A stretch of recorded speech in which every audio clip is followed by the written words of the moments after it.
right, good morning. How's everybody? Man, wow, I went backstage, it's filled up. Thank you for being here. Thanks for those who are watching online. Appreciate everybody taking time out of their busy morning to come to church, but let's be honest, some of you are here because there's air conditioning. Because it's getting hot, yeah. So we're going to start a brand new series today, as you saw from the video. It's called Last Words, and most of you know that last words are very important, especially when someone's at the end of their life and they say something toward the end of their life. It usually means a lot. You like to lean in. You want to hear. And in the case of Jesus, it was no different, except that his last words weren't actually at the end of his life, because that's when he was on a cross. His last words actually occurred after his resurrection, and he spent 40 days with his disciples. And so we're going to take a look at that throughout this series, and we're going to discover what it means to be a disciple, because we hear this all the time. You hear this phrase discipleship, or follower of Jesus, or a disciple of Jesus, and sometimes we have a tendency to think that's kind of a biblical word, so that just referred to the 12 guys that hung out with Jesus, but really he calls all of us into a discipleship. He calls all of us to be his disciples. But what does that look like? So we're going to investigate Jesus' last words throughout his 40 days that he was around on the earth after his resurrection. And we're going to look at a couple different key things that he said that formed the framework for what I believe are 5 marks of a disciple, characteristics, so that you can know, even for your own life, am I being a disciple that Jesus called me to? I can look at those 5 things. If I'm looking at someone else's life, I want to know if they're following Jesus, then I'll know by looking at those 5 things. And so in the process of that, what we are going to discover that I'm excited about over this month is a next step. And why that's important is because as we look at these 5 marks, most of us are going to come to the realization that we're not really operating fully, functioning fully in all 5 of those areas. So that's going to create in our minds a need for a next step. And then what we want to do is take that next step. First identify it and then take it. And why that's so critical is because you can identify something, but if you don't do anything about it, like I know really well how to eat healthy. It's not my favorite thing. I've been doing better more recently, but it's not my favorite thing, because to eat unhealthy is more fun. Everybody knows that. And so the reality is, knowing something but doing it, those are 2 different things. So they're separate steps. So we're going to start with identifying, and then we're all going to get a chance to take a step. And we want to do this across our entire church, at all our campuses, even online. Everyone who's part of Sunrise, we want to encourage them and really provide for them the opportunity to take that next step. So to do that, on August 24th, which is just 3 weeks away now, we are going to have an opportunity to be able to take a next step together. After our services on August 24th, we're going to get engaged with Catalyst Sunday. We're calling the whole day Catalyst Sunday. Catalyst in chemistry is a small spark that starts a bigger thing. So we want that Sunday to be this small movement that we might do to leave wherever we're worshiping and go to another spot and have conversations about a next step. We're going to have people that are trained to have conversations with you and with me and to talk about it, because everyone has a next step. Now, everybody's step could be different, and there's lots of next steps, but everyone has a next step. And so we're going to try to take that all together on the 24th, and that could be in the form of signing up for a group or a ministry. Could be undergoing some mentoring or some deeper Bible study or all kinds of things. We're going to have all kinds of steps out there for you, and it's really going to be based on having those conversations where you're at, where you feel God is calling you to do, or God's calling you to do, and then we want to enter into a season. And what I mean by the season is that when we look at August, what's great about August is it's a really kind of one of those times in our year, we only have 2 or 3 of them, where it's good to start things. Part of that's just built into our culture because school starts. Wow, 0 excitement about school starting. Not even moms are like, oh man, these kids get out of my house for at least 5 hours, But okay, football starts. Okay, see, now the men all woke up, We're like, what's there for us, But anyway, but I know women love football too. So anyway, the point is that it's a time for, right now, in fact, it's preseason. So the guys that are getting ready for football are training. They're in training camps. They're going to start playing, practice games and all that kind of stuff, and to get ready for the real season.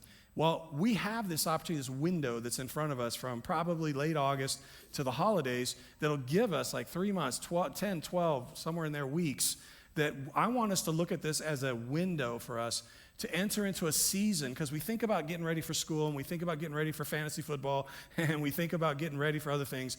But in this season, are we thinking about what we could do for our spiritual growth?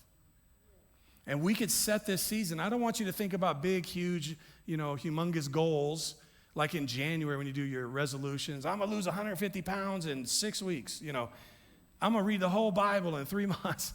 We don't need to set those kind of goals. What we need to set are smaller, sort of measurable, more repeatable things. Like, for instance, can I put, 6, 8, 10 weeks in with a group of people if it means I'm going to grow in my faith? Can I join a ministry team and maybe just kind of explore it for a season and see if this is the place for me? We want to be able to take and make steps that are stuff we could do, but also stuff that's going to really begin to allow us to see if this is where God wants us, and then make some progress. And that's what I want us to think about. Sure, the rest of our life is in front of us too, but let's just think about this season during this series. And on Catalyst Sunday, let's come together.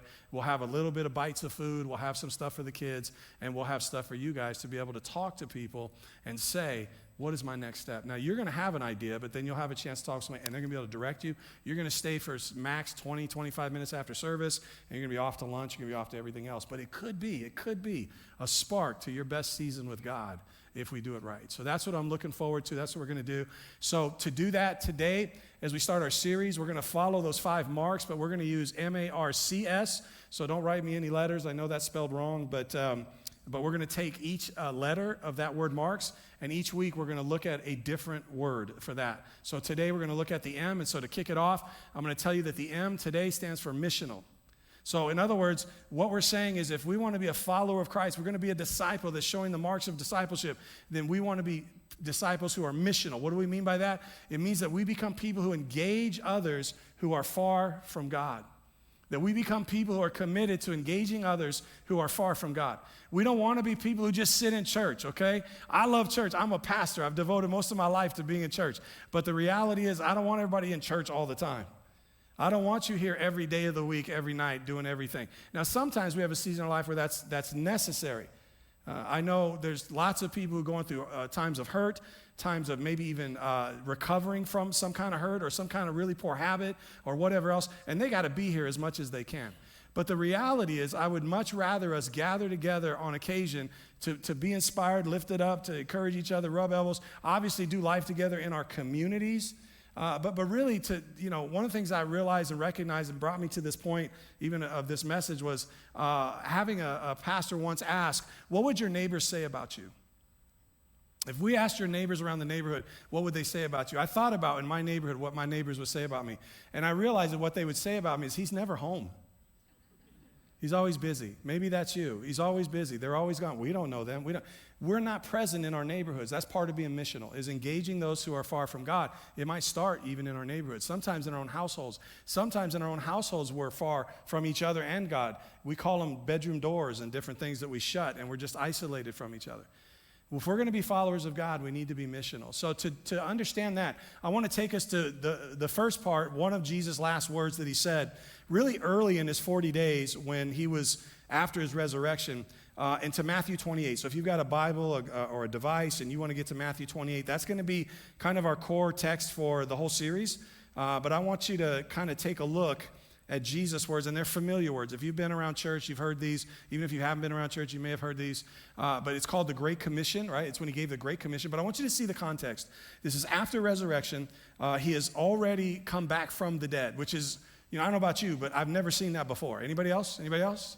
Is this something we read about on the news all the time? Oh, and another person from, somewhere in Maryland came back from the dead. No, that doesn't happen. People dead, they stay dead. Jesus came out of the grave, came out of the tomb, walked for 40 days on this earth with his disciples and others who saw. Paul would say even up to 500 more saw him at one time, which I think might have been this time that we're about to read. But the point is, in the context, is that Jesus comes out of the grave in Jerusalem. The disciples are there. They spend, some part of the 40 days, which is nearly 6 weeks. So probably somewhere in the neighborhood of a week or two there. And then Jesus tells them, go back to Galilee. Now, which is up north, it's away from the city and into kind of the more rural area of Jerusalem or Israel of that time, and he tells them wait, and so then he comes to Galilee, and what we're going to read today happens in Galilee, probably again in the first couple weeks of him being around, and then I'm going to jump to a text that's at the end, the day he leaves, the day he ascends to be with the Father, and I want to look at these two texts, and I want you to understand what Jesus is saying in regards to being missional. So in Matthew 28, verse 18, he gets in front of these guys, and I believe it may have been as many as these 500 that Paul was talking about, but certainly his disciples. And he says, all authority has been given to me in heaven and on earth. Everything that's gone on through the cross and through the death and through the resurrection, He already had all authority, but now it's indisputable that all authority has been given to him in heaven, it already was, and on earth, because he defeated sin and death. He came back from the dead. There's nothing that you can dispute about Jesus' authority. And then he says, go therefore, based on my authority, go therefore because of what I have done. And he says, make disciples. So right out of the gate, and this is in the original language, the force of the text is on make disciples. And he says, then you do this by going, and then he says also baptizing them in the name of the Father, the Son, and the Holy Spirit, and then teaching them to observe everything that I have commanded you. And remember, I'm with you always, even to the end of this age. So Jesus says, I want you to make disciples, and here's how I want you to do it, by going, by baptizing, and by teaching. Now, what you have to understand is the word there in the Greek for go is as you go. So as you live your life, as you go about your daily, he's not saying go to another country. He doesn't say go to the other side of the world. He does put people there, but the truth is he's saying as you go through the life that you live, the normal life you live, I need you to be about making disciples. So what we see there first is that being a disciple is you're being called on to make disciples. So one of the things is he's calling his disciples to be disciples who make disciples. Or another way to say it is to make making disciples a priority. Now what that means is that's to them, and it's by extension to all of us. That's not just for pastors. That's not just for leaders. In fact, pastors could be at times some of the worst about engaging people who are far from God. Why? Because they're usually at church, and most people, the only engagement they're having is if somebody walks into the church. Now, I think we need to get better at that as pastors, but my point is most of non-pastors are out there around people who are far from God. How many people, raise a hand, maybe even online, could throw a little thing. I'm not an online person, but put what do you call those things? A light, a hand, I don't know, scream at the computer. Tell everybody online if you're somebody who's around people who are far from God on a regular basis. Can you raise your hand? Some of you are raising your hand and you're pointing to the person sitting next to you, but yes, of course, we bump it. Anybody go grocery shopping? You're around people who are far from God. Anybody go to, you go to some kind of school? You're around people who are far from God. If you do travel ball, do you do Little League, any of that? You're around people who are far from God. We're around people who are far from God all the time. And what Jesus is saying is in those environments, we are to be people who are looking to engage. We're looking to engage and have some kind of connection. And another way of saying engage is to begin to build some kind of a relationship.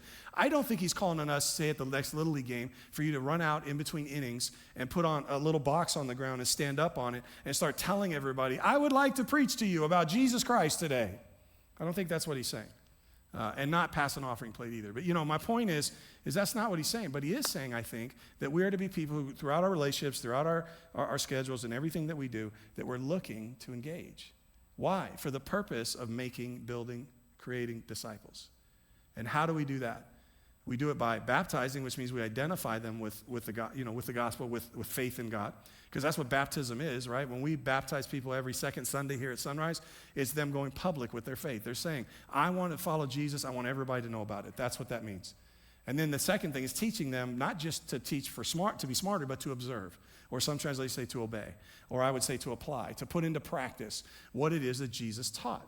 And so we need to teach them what we know about what Jesus taught that we're doing so that they could begin to learn it and do it too. And then they might teach others. That's the call that Jesus gives. He doesn't use his last words to say, hey, we'll see you later. This isn't goodbye. This is just see you later. He didn't say all that kind of stuff that we see in movies and other silly stuff. He gets real raw with them and says, I want you to live a life that is sent, that is called to action, that isn't just standing around. And this is very different than some of what we're used to in our faith as we've grown up in churches, because for most American churches, the faith, the gospel, all that is really about punching a ticket to heaven. Getting you to a place where you say some magical prayer, and now you're good, you're covered, and then we'll just wait until Jesus comes back and gets us. And Jesus says, that's not what I'm calling my followers to do. What I'm calling my followers to do is, listen, to be made different, right? So that they can make a difference. It's not to be made different so that you're saved from all the eternal judgment that's coming later. And yeah, that's part of it, but that's not the biggest win. The biggest win is that we could be made different so that we can make a difference or be a difference in the culture. That we could begin to come back into the culture now and say, yes, now I have some great news. That's what the gospel is. Some great news that is for all the people, the angel would tell Mary when he told her about the baby. Great news for all the people. And that is that there is a solution to your biggest problem. because that's what Jesus came to provide. And now he's telling his followers, go. Later on, at the other side of the 40 days, literally on the last day, the 40th day, the disciples are now back in Jerusalem, and they're having a discussion about what the disciples were still kind of focused on, similar to us in some ways. They're focused on is now the time. Listen, we've done the resurrection thing. We went to Galilee. We're back. Okay, Jesus, been like 6 weeks. Is this the time? Are we coming back to Jerusalem so you could defeat the religious leaders in Rome and set up your earthly kingdom? And you know what Jesus tells them? Doesn't matter. It's not for you to know the times and the seasons. You don't need to know this right now. Here's what you do need to know. And he goes on in Acts chapter 1. This is where we find this. And in verse 8 it says, you will receive power. This is what you need to know. You're going to receive power when the Holy Spirit has come on you.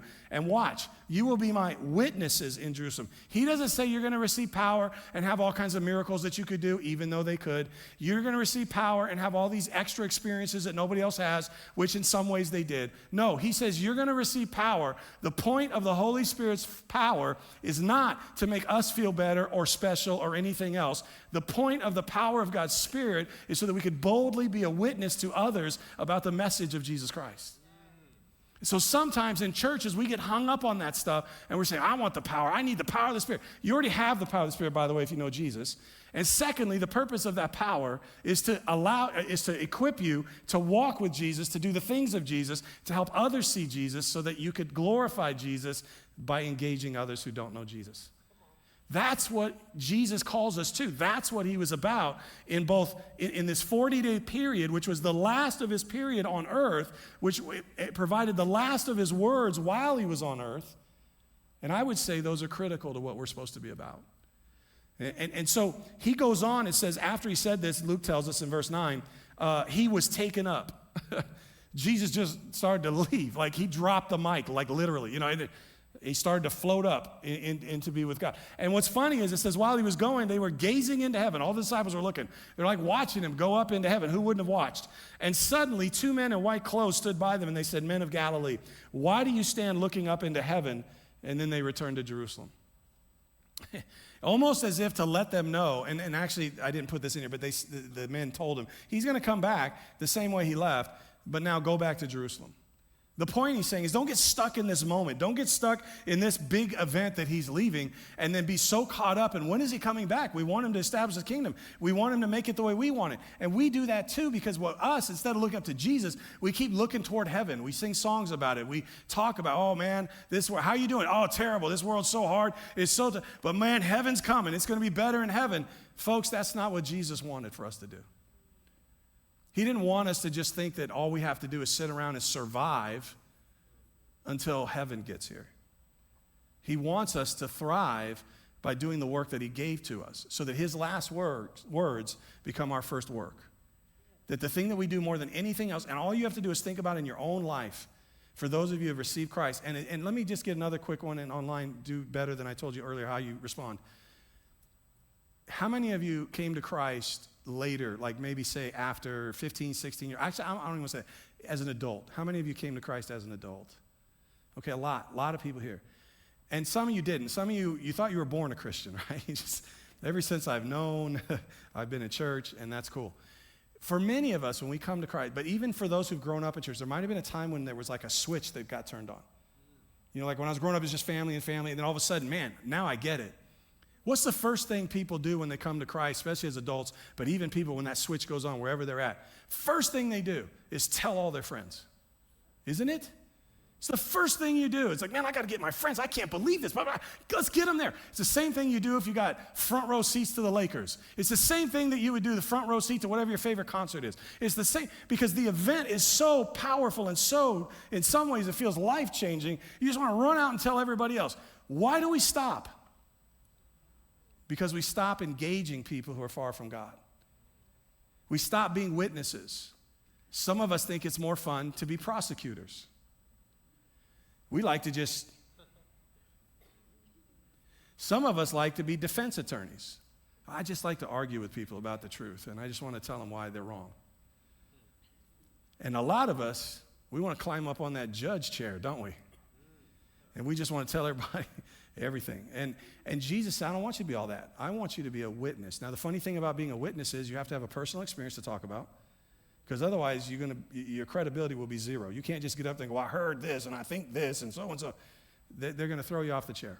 A poor lawyer would call you up for that. So you have to have a personal experience. And you got to stick to that experience. Like, you can't go off, and you have to be invited. You have to be summoned in a court, right? You, in the same way as a witness in our faith, is who's asking us, what's different about you? Who's engaging with us in some ways and saying, why are you like this? Now, sometimes they ask us why we're like this, but it's not because we're being like Jesus. The point is that are we people who are engaging people in such a way that they want to know the story? There's something beyond this. You're doing something nobody else is really doing. And that's what it means to be a witness. But sometimes, because we've been taught this way, we are so stuck still looking for heaven that we don't see all the stuff around us. We're so busy being religious and being connected to what's in the future that we don't live in the here and now, and we don't see what's around us.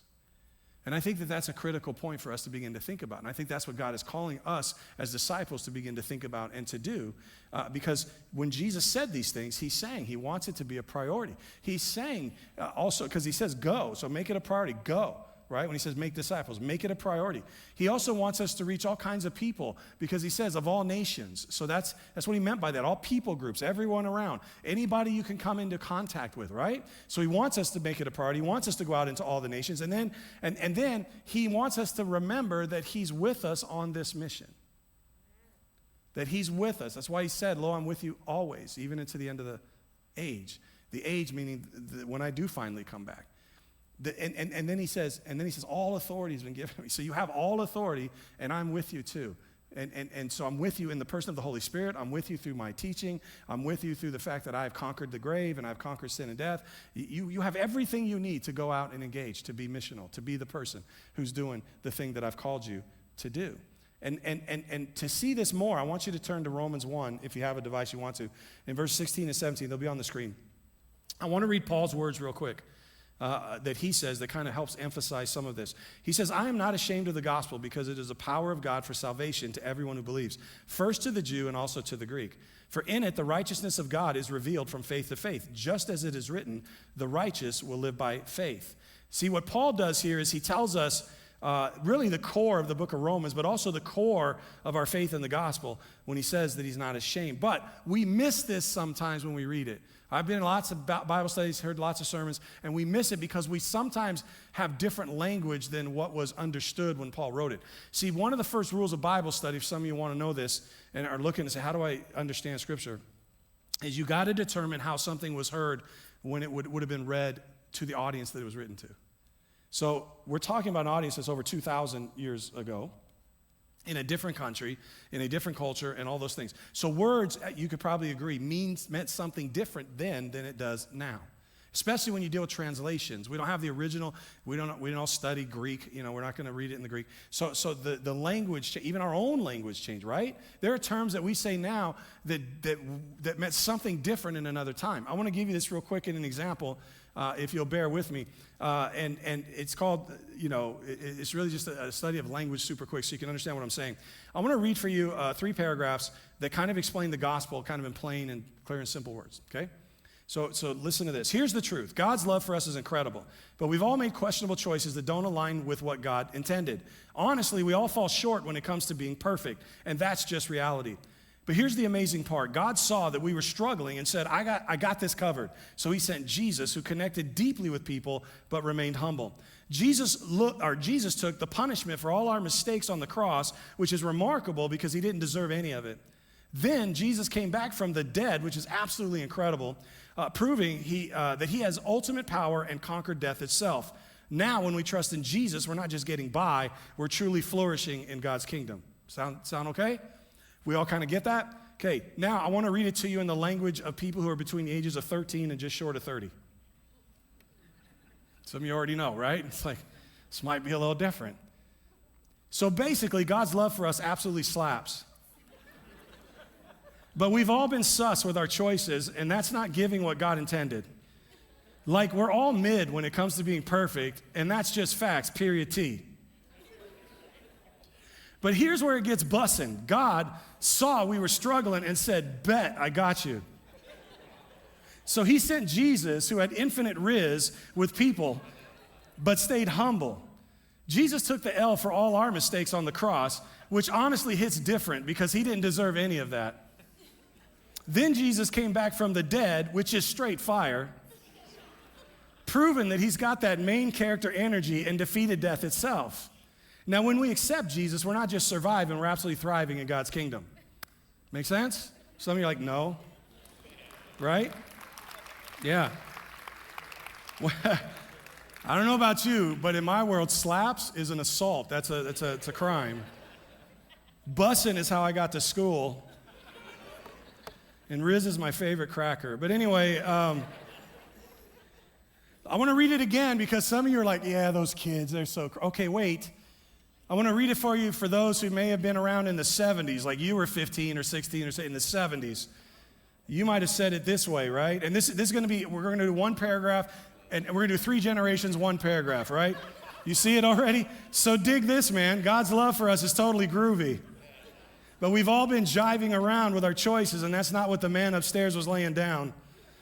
Like we're all pretty square when it comes to being righteous, and that's the real deal. You dig? Dig this, you dig. I don't know. I think they're about shovels. But anyway, if you grew up as kind of a hip-hop person, maybe a little older hip-hop person, but peep this. God saw we were bugging and was like, yo, I got you, fam. So he sent Jesus, who had mad flow with people and kept it real humble. Jesus caught a beat down for all our mess ups on the cross, which is straight crazy because homeboy was clean. And then my least generation, which is the one I grew up in, the 80s. Then Jesus came back from the dead, which is absolutely tubular. Can't even read this with energy. Proving he's the ultimate and totally owned death. Now when we're down with Jesus, we're not just hanging in there, we're living large in God's kingdom. So anyway, you guys understand the point. Lots of words can mean different things to different generations, so it's important for us to understand this when it comes to Romans. And this is the key to what we're talking about this morning. He says, I am not ashamed of the gospel. What he's talking about there, first of all, the shame comes from the reality that in his culture right after the resurrection, and Paul wasn't that long after Jesus, he's dealing with people who would laugh, and we get this today where people laugh. You're going to believe in Jesus, God you can't see. You're going to believe in this story. This is kind of good for when you're a kid, not so much when you're an adult, especially if you're going to college. You'll see people all the time saying these things. Paul had this similar thing, but it was dealing with how Jesus lived and died. You're going to believe a carpenter who came from some small town in a group of people who were oppressed by the Roman government, killed by the Roman government, defeated by the Roman government, and now all of a sudden he's come back. I mean, this is silly. And Paul says, I'm not ashamed of this story. Because I know, listen, I know this gospel, he goes on, has the power of God for salvation to everyone who believes. Now, the problem we have with that word salvation is that in the early believers and in Paul's generation, and even you could see it from the disciples that we talked about earlier, their understanding of salvation was deliverance. And they were right. It's deliverance. And what it meant in their mind was deliverance from our biggest problem for them was Rome. If we could just get rid of those crazy Romans and have our own kingdom, we'll be okay. And for some of us, if we could just make it to heaven, we'll be okay. I just want to be delivered from this crazy world and we'll be okay. But the reality is Jesus said, no, I want to do something much bigger than what you're thinking. Defeating Rome isn't the big deal. Making this world a better place, largely against people's will even, is not really the big deal. The big deal is your sin. And that's what I came to deal with. Because it doesn't matter if I set up an earthly kingdom if nobody can deal with their sin. And until somebody is a sacrifice for that sin, no one can deal with their sin. See, does that make sense? Like Jesus said, I came to do something much larger. And then because of that, I want something much larger for the people of God. The people of God are not just supposed to be in a holy huddle until I come back. The people of God are supposed to be activated and out sharing this message with the rest of the world. And so that's what Jesus is calling us to, and the way we could show that we're not ashamed of the gospel is to engage people who are far from God. What does that look like? Well, many of you might know the story of the Good Samaritan. Jesus one day had a lawyer come up to him. He was a religious lawyer. He was an expert on the religious laws of Israel. And he said, hey, teacher, what must I do to inherit eternal life? And the question he was asking, again, a different terminology. He wasn't saying, how do I go to heaven? He already would have considered himself as going to heaven. What he was saying is, how do I get what I'm going to get in heaven now? Like, how could I live a blessed life, the gifted life, the anointed life, if you will, all right now. I want that good life that I'm going to get in heaven now. I want to live without any conflict. I want to live. And Jesus says, okay, how do you read the law? How do you think you get it? And he said, well, you love the Lord your God, these famous words. You love the Lord your God with all your heart, soul, mind, and strength. And then you love your neighbor as yourself. And Jesus says, you got it. You passed. That's great. And the lawyer should have left it alone and walked away, but he didn't. He said, okay, so who's my neighbor? Because what he wanted was to justify himself. What he wanted was to rationalize that he didn't have to care for certain kinds of people. Because in the religious mind of the day, much like ours, well, I care for my people, but I don't care about anybody else. And they thought that too. And so Jesus tells a story that we call now the Good Samaritan. And basically it's a story of a guy who gets beaten up and left for dead on the road. I mean, beaten, bloodied, laying probably unconscious on the road. 3 guys come by. The first two are religious guys. The first guy walks by, sees him, goes the other side, leaves him alone. Second guy comes through, sees him, walks the other side. Both Jewish religious guys who, for the crowd listening to the story, would have thought, man, these guys and many of them would say, they're doing the right thing. Because a religious leader can't defile himself with a bloody body. You know, he's coming from worship, blah, blah, blah. So in other words, they favored religious duty over helping this guy. And Jesus then says there's a third guy that came by, and the third guy stops and kneels down. First of all, he says the third guy sees him, he feels compassion, he kneels down. He begins to bandage his wounds. He begins to try to take care. He scoops him up, and he goes into town to an inn, and he places him at the inn, and he pulls out somewhere between our modern day version of about $300 to $500 and gives it to the innkeeper and says, keep the guy here, keep him healthy, and when I come back from my trip, if I owe you more, then I'll pay you the difference when I get back.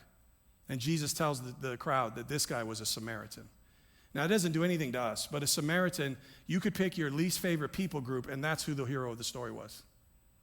For some of you, it's people who struggle with sexual sins and identity. For some of you, it's politics. For some of you, it's ethnicity. For some of you, it's economics. For some of you, it's education. Whatever it is that you say, those people, they're always in my way. They're always this, they're always that. And maybe you even in your heart have hatred for some group of people. That's the person Jesus made the hero of the story. And it shook people. And the point is that what Jesus did is he asked a question back to the lawyer and says, now who do you think was the better neighbor? And the guy said, well, the one who showed mercy. And he said, you go and do likewise, and you'll live the good life. And what Jesus does in that story is he shows us what it looks like to engage people who are far from God. It's a matter of seeing them. He says the Samaritan saw him. It's a matter of developing compassion for them. He felt compassion, and then he took action. And he took action with the resources that he had. He didn't go beyond his resources. He couldn't help him any more than he had the resources to help him. But he stepped in that moment, in that place, with that person, and he made a difference. And folks, that's what it looks like to live sent. That's what it looks like to say, I'm gonna be the person who is missional, who's engaging people who are far from God. See, what happens is most of us as Christians settle for just trying to get people to church and to say a special prayer, and then we're good. That's not the gospel. That's not evangelism. That's not what Jesus called us to do. You see, what Jesus is telling us through the story of the Good Samaritan is that a missional disciple is someone who will not just settle for bringing people to church. A missional disciple will bring the kingdom of God to people. They will walk into places, and when they come in, so is God's kingdom. And what do you mean by God's kingdom?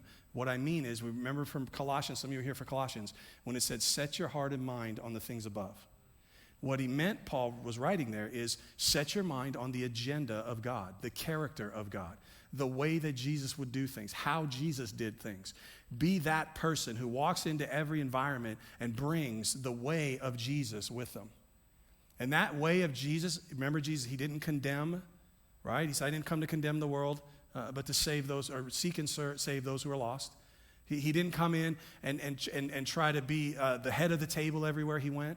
He didn't try to come in and use all the people to either control them or benefit from them or anything else. Those are all the ways of the world. The kingdom comes in and says that I'm going to look for those places where I see someone who's broken and hurt and left for dead on the side of life. And I'm going to feel compassion for that, and I'm going to try to take action. That's what it means to bring the kingdom. And the funny thing is in Acts, when he says, you'll be my witness, he says in Jerusalem, in Judea and Samaria, and to the ends of the earth.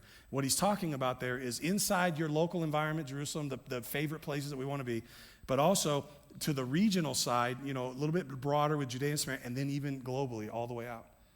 And you think, how could we ever reach somebody globally? We may not ever leave this country or this location, and we could still make ripples that are global because we don't know who we're impacting. We don't know where that goes. We don't know how God uses that. But the truth is we have to be people who say we're going to be missional. We're going to engage those who are far from God. And how do we do that? Where do we do that? See, we get the how because it's bringing the kingdom. We see that in the Good Samaritan. That's what we do. Where do we do it? Here's what I would say. Everywhere. But I want to break it down a little bit, right? So there's 3 ways. First of all, everywhere we live. Everywhere we live. So it starts with our households. How many of us are engaging people far from God within our own household? Now, I'm saying that to say I don't know what every household makeup is. And by household, I don't just mean within the walls of where you actually live. It could be your extended family. It could be others within your circle of influence. How are you engaging them, those who are in that circle who are far from God? How are you beginning to see people, even your family? It could be your kids or your parents. It could be your siblings. It could be extended family. How do you see them?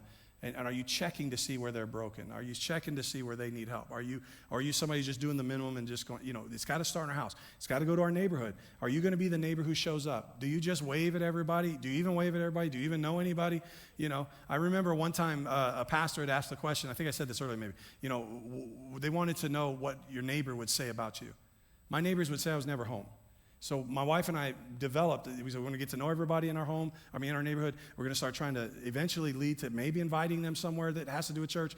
But we also want to share the gospel. We want to be able to see, and we've had an opportunity to get to know people better. Now when I wave, I actually know them. I don't just wave at strangers and, used to wave at like the FedEx guy. He's like, I don't live here, dude, but okay, But be that neighbor who shows up, right? In that local environment that you have. So everywhere you live. Here's the second one. Everywhere you work. So meaning if you have a job, you're employed, maybe your work is not for pay, but you have some place you go and serve and do it. Wherever you're working, you got to be that person who brings calm to chaos. Because all of us, if I asked for hands, would raise your hand. Your work environments, I work at a church, and I'm not saying it's always chaos, but we have chaos here too. We have tension here. We have things that you think, wow, it'd be so great to work at a church. I don't know. You haven't worked around us. But anyway, the thing is you go to jobs and there's competition, there's chaos, there's things going on. People are coming in with their problems. They're coming, Be the person who doesn't just go to work and add to the complaining. Why don't you go to work and begin to build some level of solutions for things? Why don't you be that person who other people want to talk to when their life is a mess? Because they know that they don't think you're perfect, but they know that you seem to handle things calmly. You seem to have good advice. You seem to be able to, you have some answers. Be that person. You have to first, and then be the person who's not just looking at your job as a grind so you can get paid or as your vehicle to get all your materialism that you want. Be the person that, listen, doesn't mean you can't get nice stuff, doesn't mean you can't get promoted, doesn't mean you can't work, but be the person who also looks for the people who are broken, the people who are suffering. It might be the single mom who's struggling at the job. It might be also in the neighborhood. It might be the guy who's dealing with a marriage that's fallen apart. It might be other things, but look for those people and say, how could I help with that? And again, here's the thing. You know why those 2 guys in the story of the Good Samaritan walked by? They lacked compassion. And we might lack compassion. Maybe the first thing we do is we got to begin to pray to the Lord to give us eyes and a heart to see people. So it's everywhere we live, it's everywhere we work, and the third thing is everywhere we play. So that could be you at your kids' sporting events. It could be you in the community doing something. Maybe you're helping with the community stuff. Wherever it is, be the person, listen, who comes in and actually is positive and is building people, not tearing down. We've all been to Little League games or whatever kind of game where the poor kid that's out on the court whose dad is yelling from the bleachers, and they're yelling at the kid, they're yelling at the coach, they're yelling at the ref, they're yelling at her wife sitting next trying to tell him to calm down. They're yelling at everybody, right? How about instead of that, and you're yelling at the other kid, why is that kid playing and not my kid? I mean, have you seen your kid play? He's terrible, But anyway, these guys are always deluded. But anyway, there's a reason, Dad. But the thing is, even building the kids up, even building, it's being that person in the community. Instead of just going into things and finding out what you can get out of it and consume from it, how about you think about what you can bring to it? How can I help? How can I serve? Maybe I'm going, yes, I'm going to have a good time, but I'm also going to offer to do something. That's what it means to bring the kingdom. That's what it means to be able to be people who are trying to walk into environments and you have as your primary goal, the most important thing, the last words that Jesus gave, to be a witness, to share to those who are far from God. Now, for some of you, you sit here today and you're the one who feels far from God. And you're saying, who's going to engage me? First thing you need to understand is that when Jesus went to the cross and he died, and he had to do all three. He had to go to a cross, he had to die, and then he resurrected.